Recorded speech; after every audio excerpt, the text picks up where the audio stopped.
Channel আপনারা ঘরে বসেই এসআইআরের যে নোটিশ সেটা আপনাদের নামে এসেছে কিনা সেটা বিএলওর কাছে না গিয়ে সহজেই নিজের মোবাইল থেকে চেক করে নিতে পারবেন। আপনারা গুগলে গিয়ে এই এনভিএসপি লিখে সার্চ করার পর এই যে পেজটি ওপেন হয়ে যাবে, সেখানে voters.eci.gov.in এইখানে গিয়ে ভোটার্সে ক্লিক করবেন। এই ভোটার্সে ক্লিক করার পর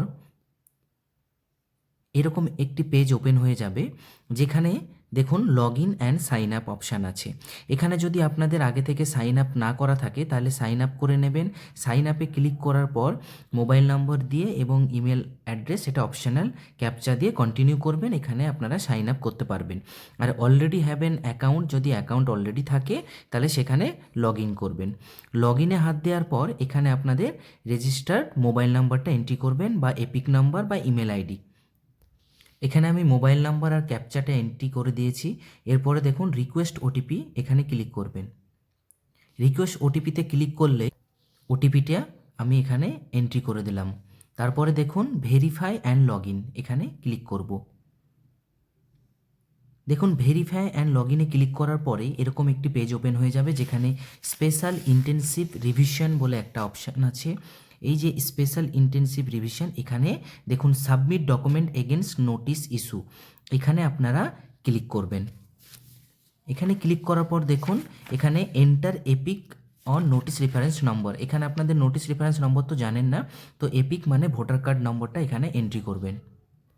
এখানে আমি ভোটার কার্ড নম্বরটা এন্ট্রি করলাম। এখানে সেন্ড ওটিপি, তার আগে বলে দিই আপনাদের ভোটার কার্ডের সঙ্গে এপিক নম্বরের সঙ্গে মোবাইল নম্বর কিন্তু লিঙ্ক থাকতে হবে। যদি লিঙ্ক না থাকে তাহলে ফর্ম 8 ফিল আপ করতে হবে, সঙ্গে সঙ্গে মোবাইল নম্বরটা আপডেট হয়ে যাবে। এবার দেখুন সেন্ড ওটিপিতে আমি ক্লিক করলাম।